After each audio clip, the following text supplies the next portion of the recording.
Well, my name is Rosalía Arteaga. I am a former president of the Republic of Ecuador, and I am now working very actively in terms of educational issues, environment, and also with young leaders. Awesome. So our first question would be, what should be done to achieve the 1.5 degrees Celsius climate goal? Well, it is not so easy, but I think that it has to be a combination between public policies and also what can every person can do. And we are talking a lot about the revolution of small things because we are convinced that if we want to change what's happening now, every person has to do what they feel to do in small things like saving water, like recycling, like doing voluntary work to clean the ocean, but also things like consumers has to do. We had the possibility to choose, and that's very important. What is the role of forums like the World Sustainable Development Forum for catalyzing action for achieving the Sustainable Development Goals? It is a very important question because I think to advocate for all these goals, the Sustainable Development Goals, is so important because we have to achieve them in terms of, for example, environmental issues, but also empowering women and providing health and education to everybody. It's amazing that we are in 21st century and we didn't get the possibility to many people around the world to have a good quality of life.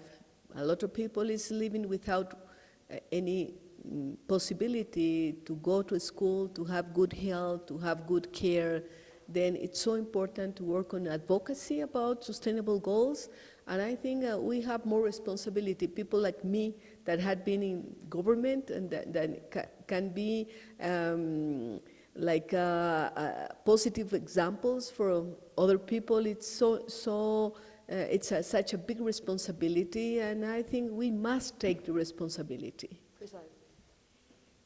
What should be the role of youth in achieving goals of climate ambition and climate action?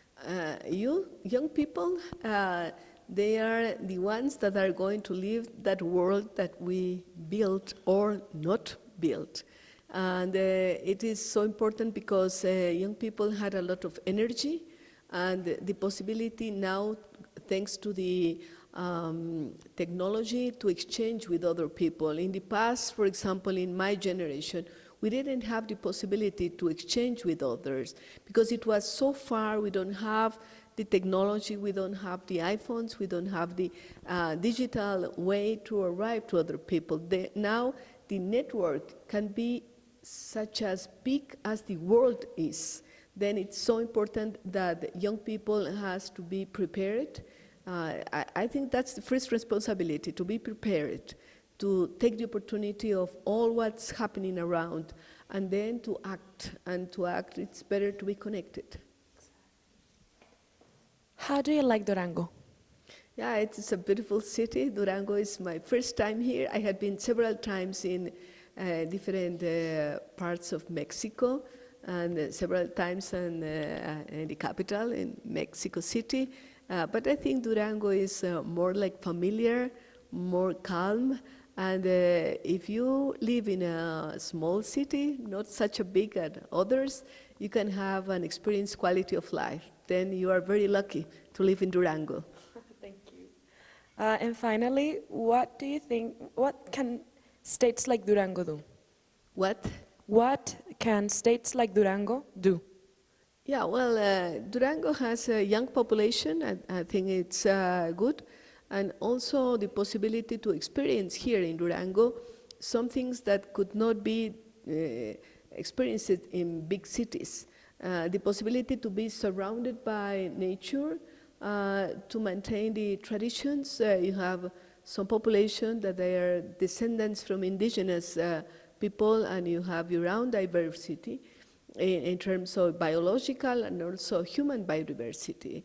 then it's an opportunity. And I think that Durango has a role to play, not only because of the size, but also to be like the place where people can meet from all over the world and to have meetings like we had during these days. Great. Thank you so much for coming with us. My pleasure. Thank you.